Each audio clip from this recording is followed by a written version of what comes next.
Mangwana ni Malelepo Vukenjani, Krekwas Vanave Africa. Welcome to Africa Good Morning, the news and current affairs show which remains your portal into Africa's most potent stories.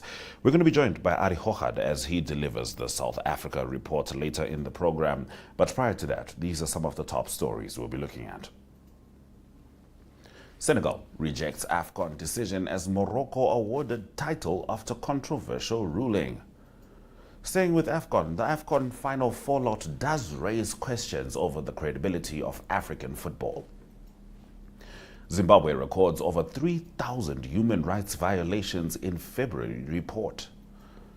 Swinging over to Rwanda, teenage pregnancy rises to 8%, and this is amid significant growing concerns. Belgian court approves the trial over the killing of Patrice Lumumba. And African nations are set to borrow $155 billion amid rising fiscal pressures. And looking at Mozambique, the World Bank is exploring options to address the country's debt challenges. DSTV 285, GOTV 25, 1up2.com, Network Media Hub at NTVAFRIKA.MY.NA is where you can watch the show. My name is Ashwin Berry. Top stories shortly. AITSA is 'n echt Namibiese inisiatief. Ons reis op die hartklop van Afrika en vertel stories van mense en hulle dorpe op verskeie platforms insluitende televisie en sosiale media. Dit is joune, syne, julle en ook almal van hulle aan die ander kant van ons grense sinne. En dit maak AITSA 'n lekker ding.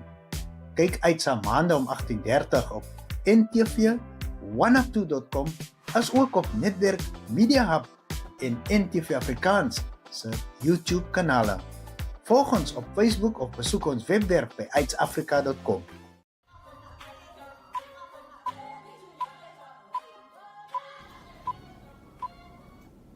All right, let's get into our top stories. We start with the AFCON drama, as the Senegalese government has called for an independent international investigation into suspected corruption at African football's governing body after it stripped Senegal of the 2025 Africa Cup of Nations title and awarded it to Morocco. Senegal had beaten Morocco 1-0 in January's final, but the Confederation of African Football overturned the result after Senegal's players walked off the pitch in protest following a stoppage time penalty awarded to host Morocco. The players returned after a 17-minute delay, and Brahim Diaz's Panenka penalty was saved before Pape Gueye scored an extra-time winner. Following an appeal by the Moroccan FA, CAF ruled Senegal had forfeited the match, recording a 3-0 result in favor of Morocco. Senegal rejected the decision, calling it erroneous and unjust. Now, moving on to our next story, we talk a little bit more about what this decision means for the perception of AFCON.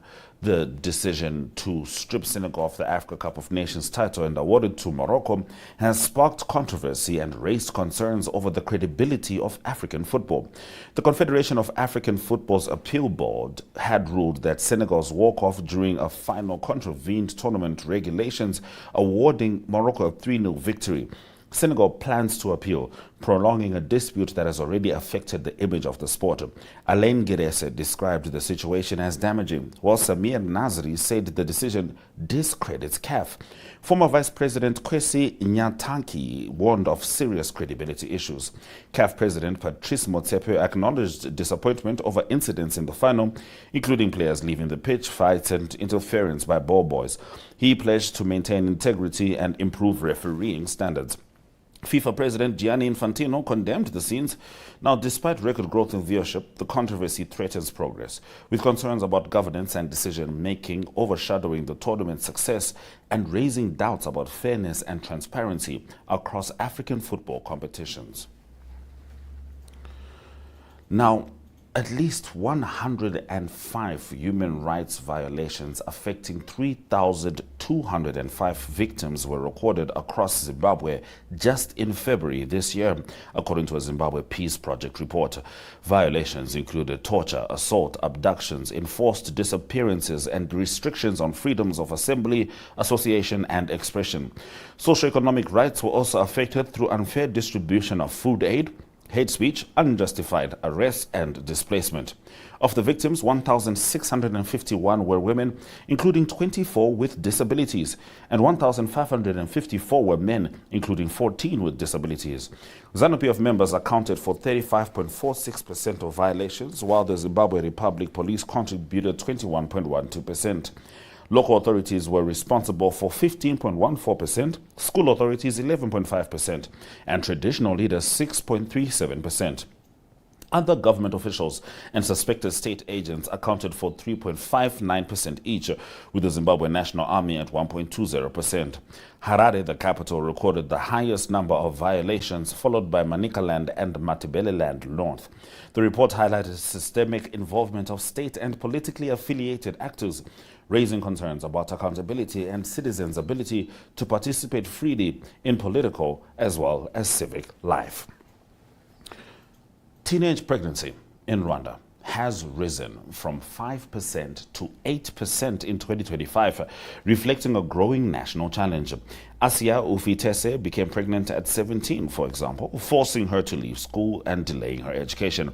She's now pursuing vocational training. Rwanda records over 20,000 underage pregnancies annually. Experts link the rise to school dropouts, maternal health risks, gender inequality, and limited opportunities. Contributing factors include gender-based violence, HIV, limited access to youth-friendly health services, and insufficient sexual health information. Cultural taboos often prevent parents from discussing sexual health, leading adolescents to rely on peers or social media.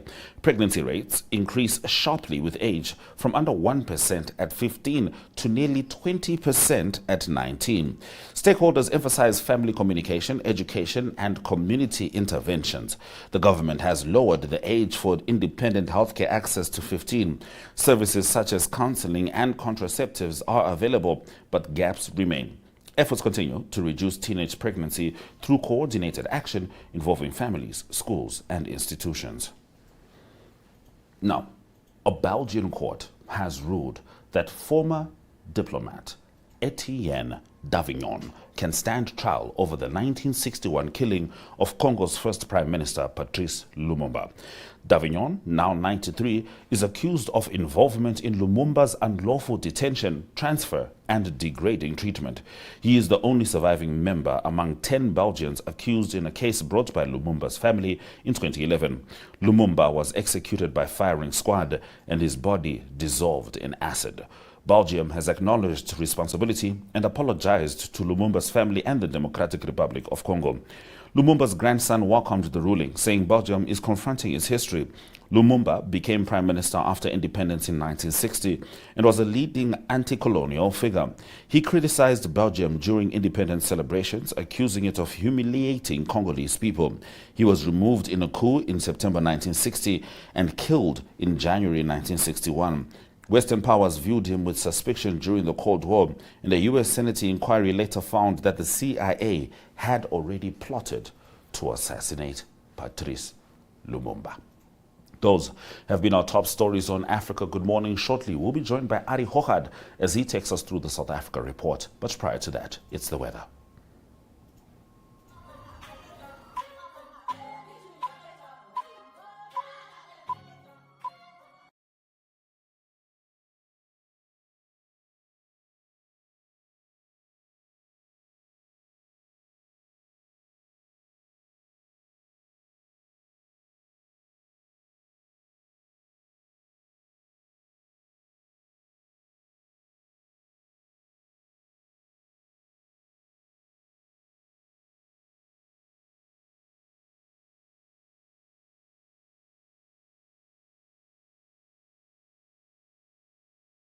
Namibia is a land of movement, with waves that never stop reaching forward. Here, adventure is not something we search for. It is something we are born into. In every corner of this country, creativity rises, from artists, from athletes, from dreamers. And when the world comes to explore Namibia, they discover something extraordinary.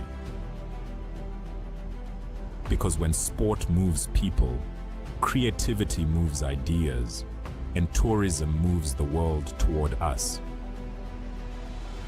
something powerful happens. A platform where movement meets imagination, where industries connect, where opportunity grows, where Namibia's next chapter begins. Welcome to the Creative Sport Tourism Expo. Exhibit, partner, experience. Creative Sport Tourism.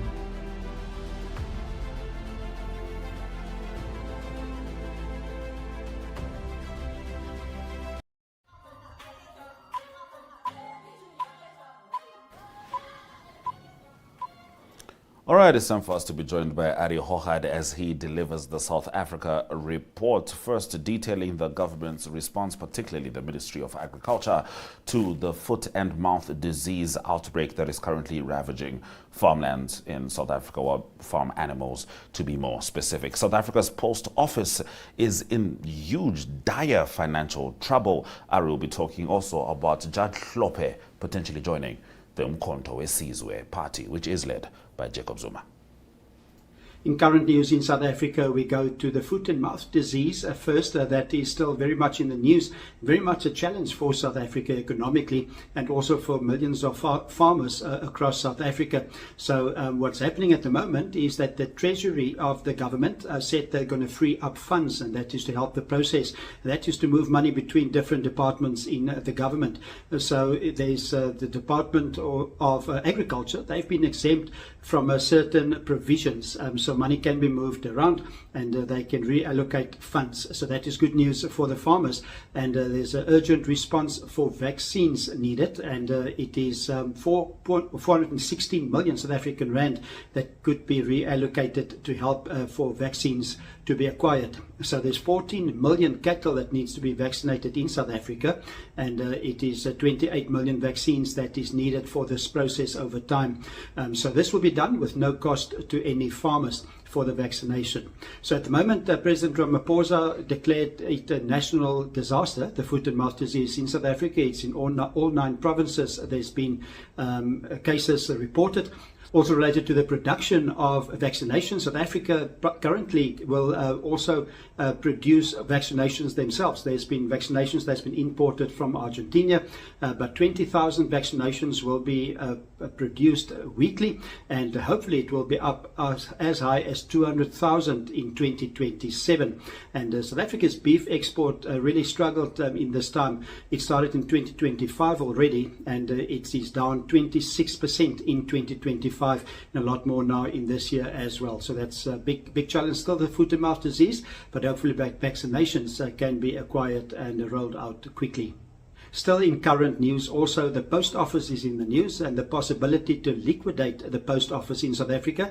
That is a state entity as well, but it's been struggling financially for a long time. It's had opposition like Postnet in South Africa as well. And if it is liquidated, and that will mean that 5,700 workers will lose their jobs. So organized labor, they wanted to challenge the proposal by Business Rescue. The reality at the moment is that already it is post offices are down to only 650 post offices in all of South Africa. In 2022, it was 1,200 post offices, so many has been closed already. When the Business Rescue started in 2023 for the post office, the debt for the post office was 8.7 billion South African rand, and in the meanwhile there was a business rescue from the government from 3.8 billion South African rand, but still it's not enough. And for instance, it is Telkom, the post office rather, that owed Telkom 255 million South African rand. So not a good position at the moment for the post office in South Africa. And then also related to political parties in South Africa, it is political news from the MK party. It is reported from many sources that former Judge John Hlophe, that he will be back as the party parliamentary leader. And that is a big change in the MK party. That's a big change because in November of 2025, he was sacked by the president of the MK party, Jacob Zuma. And the reason for that was reason for him being fired was that he then fired the party chief whip Colleen Makubela, and former President Jacob Zuma wasn't happy with that as president of the MK party, but it seems like former Judge John Kloppy will be back in Parliament. At the moment, it is the MK party that is the official opposition after the formation of the Government of National Unity, and they hold 14.58% of the national vote, and there's 58 seats in the National Assembly for the MK party. So that is all current news in South Africa at the moment. All right, in sport, Arrie, take us through the Live Golf Tournament, URC Rugby, and of course, Proteas. In sports news in South Africa, it is first golf we talk about, then also rugby and some cricket. And the golf first, it's a big event for South Africa. It is the Live Golf Breakaway League, some of the best men's golfers in the world that will be in action in South Africa, and that will be at Steyn City in Johannesburg, and it will start on Thursday. This Thursday will start today, and it will run up till Sunday. And it is a big event, so there's teams. There's also a team component in the Live Golf concept, and there's a South African team. They call it a Southern Guard. It is Louis Oosthuizen, also Charles Swartzel, both of them former major winners, and then also Dean Burmeister and also Brendan Grace. Those are the 4 South African heroes that will be in action at the Live Golf. So it's the first time Live Golf is in South Africa, and also the first time for very high-profile players like Bryson DeChambeau and John Rahm also being in South Africa. So it will start on Thursday. The final round will be on Sunday. The previous years it was just 3 rounds they play. Now they play 4 rounds. So it is a big event at the Steyn City in Johannesburg. Rugby news, United Rugby Championship continues this weekend, and all 4 South African franchises in action this weekend. On Friday, the Bulls play Cardiff at 7 p.m. in Pretoria. Then the Lions, they will play against Edinburgh from Scotland. That is 2:45, the kickoff in Johannesburg. Then also it is the Sharks that will play at home, and they will play against Munster. That is 5 p.m. And the Stormers, they play on Sunday. They play against the Dragons. That is 3 p.m. in Cape Town. So at the moment, the Stormers second on the log on 41 points. It is the Glasgow Warriors on 45, and the Lions, they in the 7th position on 33, Bulls 8th position on 30, and the Sharks 11th on 24. Then also in cricket news, it is South Africa's men's and women's, the Protea men and women team currently play in New Zealand. That is T20 cricket. The South African men have played 2 games already. They will have their 3rd game on Friday, then on Sunday the 4th one, and next week Wednesday the 5th one. The South African women's Proteas team also play on the same days, also T20 cricket against New Zealand, and it is also good preparation for the women's team for the World Cup coming up. So it will be from the 12th of June, it will be the women's T20 World Cup in England, and South Africa play in Group 1, where they will play against Australia, India, Pakistan, Netherlands and Bangladesh. So this is good preparation for South Africa playing against New Zealand. This is sports news in South Africa. Steyn City Luxury Lifestyle Estate. I mean, just the name, Arrie, makes me way more interested in more than just golf. Tell us about it. In entertainment news in South Africa, we go to Steyn City, and we talked about Steyn City in the sport, and Steyn City is a 2,000 acres. It's a luxury lifestyle estate in Johannesburg, and that is where the golf is going to be played this week. It is the Live Golf challenge that is going to be played there over 4 days. So what the Steyn City offers is quite a lot, and it is firstly the golf course. It is a Jack Nicklaus designed golf course, so there will be almost 90,000 people that will visit Steyn City over the next 4 days, and that is for Live Golf, and that is mainly because of the strong South African team that will play with Louis Oosthuizen and also Charles Swartzel. We've mentioned that, and Dean Burmeister and also Brendan Grace, and also big international stars like John Rahm and Bryson DeChambeau. So besides the golf course, it also offers an aquatic center, and there's also a 300-meter lagoon, and that is for family water activities, and there's also cycling and running. There's pathways, 42 kilometers of pathways in the Steyn City area, and lots of restaurants. They also offer restaurants and cafes. That's all at Steyn City in the luxury lifestyle estate, and it is also the Steyn City Hotel that's well known for great restaurants. And obviously you can go for accommodation. The hotel is also brilliant, and it is what's interesting about Steyn City, the whole lifestyle estate is that they emphasizes a car-free community, so you don't need to drive. There's lots of parklands as well, so you can walk around everywhere you go. It's very safe there as well. So economic injection for the city of Johannesburg, and not only for Steyn City, will be almost close to 1 billion South African rand for the Live Golf tournament. So that is entertainment that goes into money that comes in to the economy in South Africa. And so for the golfers, also lots to play for. The total prize money is $30 million US, and the winner will receive, the individual winner will receive 4 million South African rand. So if one of the 4 South Africans win it, it will be 75 million South African rand. Lots of money they play for. So Steyn City offering a lot, and so that is entertainment news in South Africa.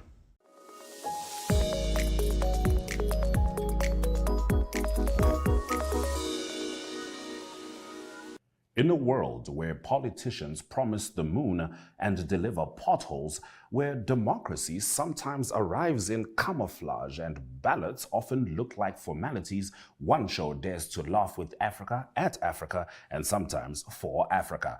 This is Second Take, your weekly dose of political satire with an African soul and a global edge.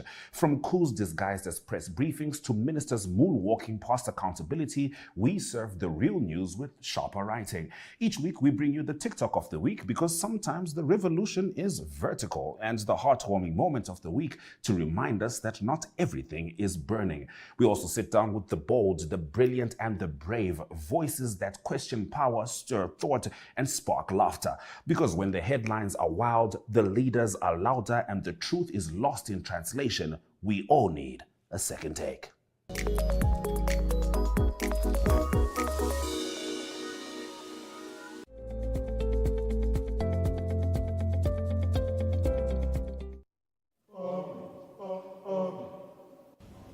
This is Generation C, where high school stories come alive. It's youth-led, youth-driven, and all about real voices from real schools. From standout learners and aspiring teachers, to school culture, talent, vibes, and everything that makes each school unique. No scripts, no filters, just authentic moments and big energy. Catch Generation C every Friday at 12 p.m. on DSTV channel 285 and GOTV channel 25. Missed it? No stress. Watch anytime on 1UP2 under My Zone TV. Generation C, made by the youth for the youth. This is where your school gets the spotlight.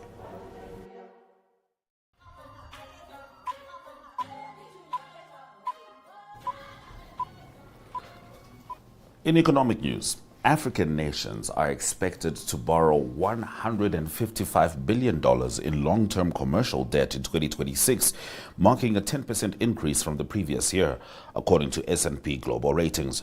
The borrowing will help refinance maturing debt and address growing fiscal obligations. Total outstanding sovereign commercial debt is projected to exceed $1.2 trillion, equivalent to about half of economic output. Egypt, South Africa, and Morocco are expected to be the largest issuers. The Iran war may affect borrowing costs and fiscal positions, particularly through disruptions to hydrocarbon shipping routes. Rising fuel prices could strain budgets in countries reliant on imports and subsidies.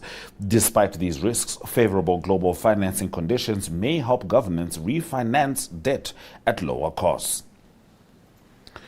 The World Bank is working with the government of Mozambique, and this is to address mounting debt challenges as borrowing costs rise and fiscal pressures intensify.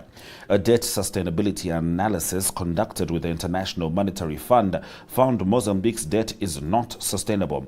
The World Bank plans to provide $6 billion in concessional financing over 5 years, alongside potential $4 billion in private investment through its affiliated institutions. Mozambique faces weak growth, climate shocks, and high debt levels, with public debt at 91% of GDP. The country's sovereign spread has exceeded 1,000 basis points, indicating significant distress. Those have been our stories on Africa Good Morning. Thank you for joining us from 7 a.m. on DSTV 285, GOTV 25, 1UP2.com, Network Media Hub, as well as NTV Africa on YouTube and NTVAFRIKA.MY.NA. you can still make sure that you watch this episode and other episodes again on those same channels, 1up2.com, NTVAFRIKA.MY.NA, and NTV Africa on YouTube. That is spelled with a K, the Africa part. From me, Ashwin Berry, and the Africa Good Morning team, we return tomorrow with more top stories from broader Africa and some particular focus on the industries of creativity, sport, and tourism. Sweda Jaganaka.